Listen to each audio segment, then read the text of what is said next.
Ayurveda creates a shift in conditions which are chronic by nature. कि आयुर्वेद जो है person को ट्रीट करता है, डिजीज को ट्रीट नहीं करता। So, what are the processes through which Ayurveda treats? क्या वो क्लेंजिंग प्रोसेसेस है और पंचकर्मा एक्चुअली है क्या? यस, ये सुनने में मतलब लगता है कि काफी पेनफुल होगा, जबकि ऐसा है नहीं। मूड और इन क्रॉनिक कंडीशंस का भी आपस में कुछ रिश्तेदारी होती है? या है समटाइम क्या होता है, आप देखोगे कि मैं बिल्कुल ठीक हूँ और सडनली आपको नेगेटिव थॉट्स आने लगते हैं। Hello, everyone. So, today we have a very special guest. I know today's guest for a while now, and every time I meet her or speak to her, I feel as if I know about my body a little more. कैसे? क्योंकि उनके पास ये gift है। वो अपनी knowledge को सिर्फ आपको शेयर नहीं करती हैं, वो आप अपनी नॉलेज आपको फील करवा देती हैं। So, Dr. Shilpi Sharma is our guest today. So, about Dr. Shilpi, uh, she has spent 22 years in Ayurvedic practice and has healed over 20,000 patients through conditions like PCOD, PCOS, hormonal imbalances, gut disorders, etc., etc. And it's all the Ayurveda way, going just to the root of the problem.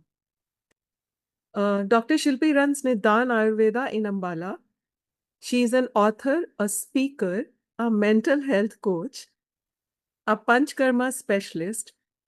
Oh, हाँ, इनके book का नाम The Wellness Blueprint. Congratulations, Shilpi, for thank publishing you. a very useful book. And yeah, she's not to miss. She's a mental health coach, a Panchkarma specialist, but at her very, very core, she's a healer. Welcome, Shilpi. Welcome to our podcast. Thank you Neetu for inviting me in the podcast.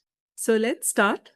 So, my first question to you is, what is Ayurveda and what primarily Ayurveda creates as a shift in chronic conditions specifically?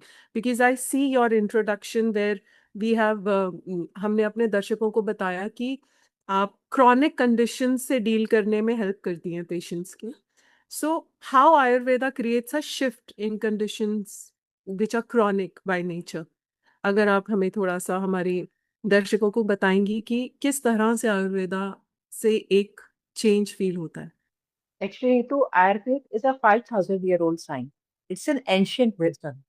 Ayurveda जो है एक Sanskrit word है जो 2 word से मिलकर बना है, आयु एंड वेदा। आयु means life and Veda means science. It's a science of life. You can say it's a lifestyle. और जब हम क्रॉनिक कंडीशंस की बात करते हैं तो आयुर्वेद ये कहता है कि ये कंडीशंस एक दिन में नहीं बनती, ये टाइम लेती है बनने में। और आयुर्वेद ये कहता है कि जो भी डिजीज क्रॉनिक होती है वो उसे 6 स्टेजेस में से गुजरना पड़ता है क्रॉनिक होने के लिए। इसका ओह! मतलब ये है कि हर स्टेज हमें कोई ना कोई सिम्टम बता रही है, बट हम क्या कर रहे हैं, हम उसे इग्नोर कर रहे हैं। हमें सिर्फ क्विक फिक्स चाहिए। पेन है तो पेन किलर ले ली, अगर आपको कोल्ड हुआ है तो सिट्रिजिन ले ली, एसिडिटी है तो एंटासिड ले लिया। हम रूट कॉज तक तो जा ही नहीं रहे हैं, प्रॉब्लम तो फाइंड आउट कर ही नहीं रहे हैं कि कहाँ प्रॉब्लम है। बेसिकली डिजीज क्रॉनिक होती कैसे है? आपकी पुअर लाइफस्टाइल की वजह से, अनहेल्दी डाइट की वजह से, स्ट्रेस की वजह से, जो हमारी बॉडी में टॉक्सिन एक्यूमुलेटेड है, उन सब की वजह से जो दोषास हैं यानी वात पित्त कफ, ये इम्बैलेंस हो जाते हैं और हमारी बॉडी में एक्यूमुलेट होके एग्रीवेट होते हैं, देन पूरी बॉडी में स्प्रेड करते हैं और देन जो भी वीक टिश्यू है वहां जाके लोकलाइज्ड हो जाते हैं। कहने का मतलब है ये इस डिजीज की 4 स्टेजेस हैं और 5वीं स्टेज में जाके डिजीज मैनिफेस्ट हो जाती है और हम इस ओह! स्टेज में डॉक्टर के पास जाता है पेशेंट। वो क्योंकि उस टाइम ब्लड टेस्ट पॉजिटिव आ जाता है तो पेशेंट डॉक्टर के पास जाता है। जबकि 4th स्टेज में पेशेंट के पास सिम्टम्स होते हैं बट वो इग्नोर कर रहा है। जैसे कि अगर डायबिटीज होनी है तो उसे पहले प्री डायबिटीज होगी। प्री डायबिटीज में उसे फ्रीक्वेंसी ऑफ मेच्योरेशन बढ़ जाएगी, यूरिन ज्यादा आने लगेगा, उसकी भूख प्यास बढ़ जाएगी। ये सिम्टम उसे दिख रहे हैं बट टेस्ट जो है वो नेगेटिव है, इसलिए वो मान नहीं रहा है इस चीज को। और 5th स्टेज में भी नीतू पेशेंट्स जो है डॉक्टर की एडवाइस को इग्नोर कर देते हैं, वो ओह! ट्रीटमेंट बीच में छोड़ देते हैं और डूज एंड डोंट्स फॉलो नहीं करते, जिसकी वजह से वो नेक्स्ट स्टेज में एंटर कर जाते हैं जो क्रॉनिक स्टेज है। और इस ओह! टाइम पे क्या होता है कि आपका टिश्यू जो है वो डैमेज हो जाता है और रिवर्सल होना पॉसिबल नहीं होता। और जो आपके मल्टीपल ऑर्गन्स जो है वो इन्वॉल्व हो जाते हैं इसमें। तो आयुर्वेद जो सबसे पहला शिफ्ट लेके आता है वो आता है आपके अवेयरनेस में। आपको पहली और दूसरी स्टेज में आयुर्वेद बता देता है कि डाइट और लाइफस्टाइल को ठीक करने से आप क्रॉनिक कंडीशन में को प्रिवेंट कर सकते हैं। दूसरा शिफ्ट जो आयुर्वेद लेके आता है वो ये है कि आयुर्वेद जो है सिम्टोमेटिक ट्रीटमेंट नहीं करता, वो रूट कॉज ट्रीटमेंट करता है। जो तीसरा शिफ्ट है आयुर्वेद लेके आता है वो ये है कि आयुर्वेद जो है पर्सन को ट्रीट करता है, डिजीज को ट्रीट नहीं करता। क्योंकि जब आप पर्सन को ट्रीट करते हो, कहने का मतलब जब आप दोषास को बैलेंस करते हो ना, तो उससे मतलब रिलेटेड जो कस्टमाइज्ड, मतलब कस्टमाइज्ड यस है, as per my yes body एक अलग ट्रीटमेंट है, किसी और के बॉडी टाइप का एक अलग ट्रीटमेंट रहेगा। Yes am I right? Ayurveda is a science of an individual. हर पर्सन के ओह। लिए डिफरेंट डिफरेंट कॉन्सेप्ट है। तो आपके जो भी आपकी बॉडी टाइप है उसके हिसाब से ही आयुर्वेद प्लान करता है आपकी डाइट लाइफस्टाइल, और उसी के हिसाब से ये कंडीशंस को ट्रीट करता है। तो क्रॉनिक कंडीशंस जो है, अगर अगर आप प्रिवेंट नहीं कर पाते तो क्या करता है आयुर्वेद, क्रॉनिक कंडीशंस में भी आपके रूट कॉज को फाइंड आउट करके पंचकर्मा थेरेपी या डिटॉक्स थेरेपी के थ्रू उसे बॉडी से रिलीज करता है, आपकी डाइट और लाइफस्टाइल को चेंज करता है और हर्बल मेडिसिन के साथ इसको मैनेज करता है। So thank you so much for putting some light on the question. बहुत ही क्लैरिटी से आपने बताया कि डिजीज एक्चुअली जन्म कैसे लेती है बॉडी के अंदर, और बताती है कि मैं आने वाले हूँ। हम पे है कि हम कितनी अवेयरनेस से सुन रहे हैं। Yes very nice, thank you so much. तो मेरा अगला सवाल आपसे है, आपने कहा पंचकर्मा, ठीक है? So what are the processes through which Ayurveda treats? क्या वो क्लेंजिंग प्रोसेसेस है, और पंचकर्मा एक्चुअली है क्या? एक्चुअली आयुर्वेद में क्लिनजिंग का मतलब जो है वो डिटॉक्स ड्रिंक नहीं है। यहाँ पे क्लिनजिंग के लिए एक पर्टिकुलर टर्म यूज होती है जिसे कहते हैं शोधन। शोधन मीन्स सेल्युलर लेवल पे बॉडी को क्लेंज करना, ताकि रूट कॉज को ही हटा दिया जाए, राइट। हम्म। और इसके लिए हम पंचकर्म थेरेपी यूज करते हैं। Panchakarma means 5 type of actions, यानी वमन, विरेचन, बस्ती, नस्य एंड रक्त मोक्षण। ये डिपेंड करता है कि कौन सा दोष है आपका इम्बेलेंस है। जैसे कि अगर आपकी बॉडी में कफ दोष इम्बेलेंस है, यानी कि आपको साइनसिस के इशू है, आपकी चेस्ट कंजेशन है, कोल्ड कफ के इशू रहते हैं, तो उस केस में आयुर्वेद जो है आपको थेरेप्यूटिक वॉमिटिंग करवाता है, जिसको वमन कहते हैं। अगर आपका पित्त दोष इम्बैलेंस है, यानी कि आपको स्किन डिसऑर्डर है, एसिडिटी है, हार्टबर्न है, या एसिड रिफ्लक्स जैसे इशू है, तो उस केस में आयुर्वेद जो है आपको विरेचन कराता है, यानी कि आपको पर्गेशन देता है, मोशंस के थ्रू टॉक्सिन्स को बाहर निकालता है। अगर आपकी बॉडी में वात से रिलेटेड इशू है, जैसे कि जॉइंट में स्टिफनेस है, रूमेटाइड आर्थराइटिस है, ऑस्टियोआर्थराइटिस है, सर्वाइकल स्पॉन्डिलाइसिस है, इस तरह के इशू है, तो आपको बस्सी के थ्रू आपकी ट्रीटमेंट करता है, जिसको कि मेडिकेटेड एलिमास कहते हैं। अगर आपको इस पार्ट से ऊपर की प्रॉब्लम है, अपर पार्ट की प्रॉब्लम है, जैसे कि आपको हेडेक है, माइग्रेन है, या आपके हेयर फॉल के इशू है, प्रीमेच्योर ग्रेइंग ऑफ हेयर है, या फिर आपको साइनसिस के इशू है, तो उस केस में आयुर्वेद जो है नस्य थेरेपी देता है, यानी कि मेडिकेटेड नेजल ड्रॉप्स डाली जाती है। और अगर आपको स्किन इशू है, जैसे कि एक्जिमा, सोराइसिस, और आपको एक्ने के इशू है, तो उस केस में आयुर्वेद जो है वो रक्त मोक्षण करता है, जिसमें जिसे कहते हैं ब्लड लेटिंग। इसमें डिफरेंट मोड ऑफ ट्रीटमेंट, जैसे कि आप इसमें कपिंग के थ्रू, लीचेस के थ्रू, और डायरेक्टली जो है वेन के थ्रू भी इम्प्योर ब्लड को बॉडी से रिमूव किया जाता है। तो पंचकर्मा एक basically 5 fold therapy. Okay. Okay. मतलब सुनने में तो थोड़ा क्या पेनफुल होता है, या फिर इट्स वेरी सिंपल और कंफर्ट के साथ पेशेंट कर सकता है आराम से? यस, ये सुनने में मतलब लगता है कि काफी पेनफुल होगा, जबकि ऐसा है नहीं, ऐसा है नहीं। so okay, very nice. How many days Panchkarma takes actually?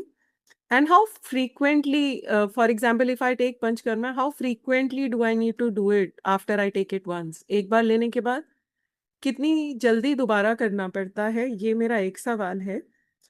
और दूसरा सवाल है कि क्या कोई प्रिकॉशंस, जब मैं ट्रीटमेंट लेके घर चली गई अपने, ऐसा कोई प्रिकॉशंस हैं जो आप मुझे बताएंगे कि मुझे घर जाके डूज एंड डोंट्स फॉलो करने हैं?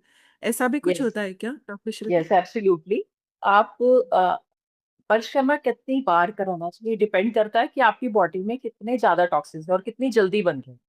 नॉर्मली अगर पंचकर्म करने के बाद आप डूज एंड डॉट्स को फॉलो करते हैं, और डाइट जो बताई है डॉक्टर ने वो फॉलो करते हैं, तो इतनी जल्दी टॉक्सिन नहीं बनते। लेकिन अगर आप सेम डाइट लाइफस्टाइल फॉलो करते रहेंगे तो टॉक्सिन जल्दी बन जाएंगे, आपको जल्दी आना पड़ेगा, नहीं तो 3 महीने या 6 महीने के बाद आपको दोबारा पंचकर्म की जरूरत पड़ती है। और एक नॉर्मल पर्सन को तो साल में एक बार ही सफिशिएंट होता है करवाना भी। और जो नेक्स्ट क्वेश्चन आपने पूछा है, तो उसमें क्या होता है कि हम जब भी पंचकर्म करते हैं ना, उसके बाद हम संसर्जन क्रम कहते हैं, which is called post operative procedure, जिसमें हम पेशेंट को पहले लाइट डाइट पे डालते हैं, फिर हम सेमी सॉलिड पे डालते हैं, फिर हम उसको सॉलिड डाइट पे डालते हैं। और उसके साथ साथ हम उसे डाइट लाइफस्टाइल के बारे में बताते हैं कि जो डॉट्स बताते हैं, जो उसको घर जाके फॉलो करें।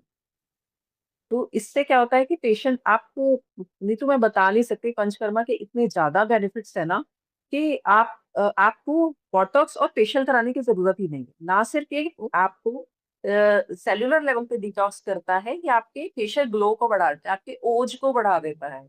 इसके अलावा ये आपकी जो डाइजेस्टिव पावर है उसको स्ट्रॉन्ग कर देता है, आपकी गट हेल्थ को इम्प्रूव कर देता है, एंटी एजिंग का काम करता है। और खासकर पंचकर्म करने के बाद जब हम हर्बल मेडिसिन देते हैं ना, वो ज्यादा इफेक्टिव हो जाता तो क्या इसका ये मतलब निकालूं मैं कि मुझे दोबारा कब आना पड़ेगा? इस ये डिपेंड करता है कि मैंने अपना होमवर्क कितना अच्छा है। यस, किया, right? Absolutely. Okay, if I am a defaulter on that front, मुझे जल्दी आना पड़ेगा, जल्दी आना है पड़ेगा, ना?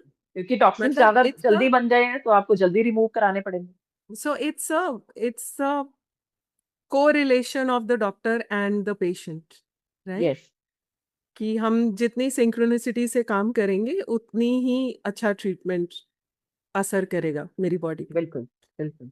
Thank you so much doctor शिल्पी।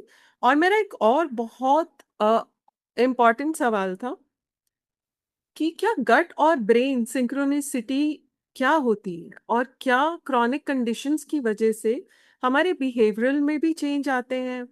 जैसे मैंने देखा है कि लोग मतलब बहुत चिड़चिड़े हो जाते हैं, चाहे थोड़ी सी ही कोई चीज हो कि नहीं, आज आज मेरा थायराइड बढ़ा हुआ है, आज मेरा मूड ठीक नहीं है।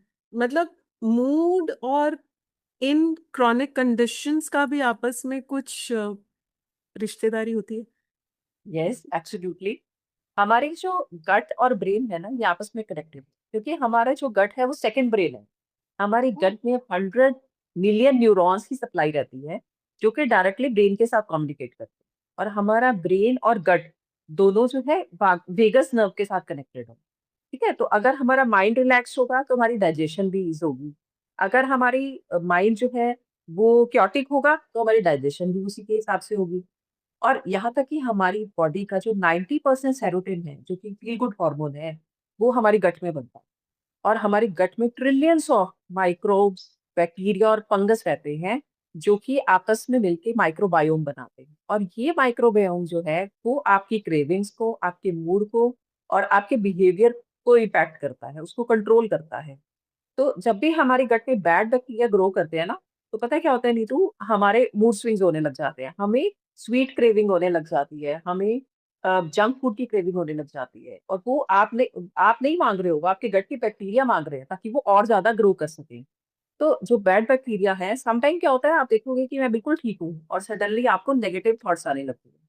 दैट मीन्स कि आपकी जो ब्रेन में एड्स बन रहे हैं, ऑटोमेटिक नेगेटिव थॉट्स बन रही हैं, और ये गट की वजह से होता है, इन गट बैक्टीरिया की वजह से होता है।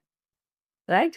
और जब आप बात करते हो कि लो लाइफ और एंजाइटी की, कि आप उसको कैसे हम ठीक करते हैं थेरेपीज के थ्रू, तो उसमें क्या होता है कि हम, अगर गट में प्रॉब्लम है तो हम अग्नि के ऊपर काम करते हैं, आपके डाइजेस्टिव फायर के ऊपर काम करते हैं। क्योंकि डाइजेस्टिव फायर जो है ना, वही ऐसी चीज है जो आपके फूड को डाइजेस्ट करती है, एब्जॉर्ब करती है और एसिमिलेट करती है। अगर वो ठीक नहीं है ना, तो आपको प्रॉब्लम होनी शुरू हो जाएगी। जैसे अगर वो वीक हुई तो आपको आईबीएस, लीकी गट जैसे इशू होने लग जाएंगे। आपका फूड प्रॉपर्ली डाइजेस्ट ही नहीं होगा, अनडाइजेस्टेड फूड पड़ा रहेगा, वो प्यूट्रीफाई होगा, उसमें बैड बैक्टीरिया बनेंगे और फिर वो एड्स पैदा करेंगे, फिर ऑटोमेटिक नेगेटिव थॉट्स क्रिएट करेंगे। तो अगर गट का इशू है तो हम अग्नि के ऊपर काम करते हैं। और अगर मेंटल हेल्थ इशू है तो हम उसके ऊपर काम करते हैं, उसके लिए हम शिरोधारा देते हैं पेशेंट को। शिरोधारा में क्या होता है कि हम एक मेडिकेटेड ऑयल को आपकी थर्ड आई के ऊपर कुछ स्पेसिफिक पीरियड के लिए उसे पोर करते हैं। और उसके कारण आपकी जो मैग्नेटिक वेव है ब्रेन की, वो इलेक्ट्रिक वेव में कन्वर्ट हो जाती है, पेशेंट स्टार्ट फीलिंग रिलैक्स्ड। तो शिरोधारा ओके। से हम पेशेंट की मेंटल हेल्थ पे काम करते हैं। तो इस तरह से गट और ब्रेन दोनों को आपस में कनेक्टेड रहते हैं और उन्हें अलग अलग तरह से ट्रीट किया जाता ओके, सो मतलब अब मैं ये कह सकती हूँ, और ये ठीक है अगर मैं ऐसा कहूँ कि जब पंचकर्मा करके हम आते हैं तो कुछ हद तक हमारा गट स्टेबल हो जाता है ना? और किसी और तरीके का ट्रीटमेंट आप दे रहे हैं जैसे कि शिरोधारा दे रहे हैं, तो वो मेंटल स्टेट में ज्यादा हेल्प करता है।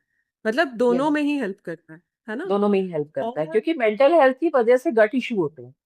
इस वजह से अगर हम मेंटल हेल्थ के ऊपर काम करें तो गट इशू अपने आप ठीक हो जाएंगे, और अगर गट की वजह से मेंटल हेल्थ खराब है तो हम गट के ऊपर काम करते हैं।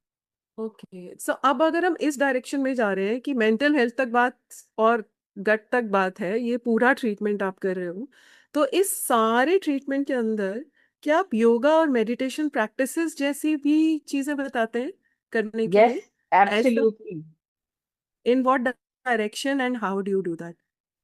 एक्चुअली क्या होता है, नीतू, जो स्ट्रेस है ना, वो हमारी बॉडी और माइंड दोनों में स्टोर होता है।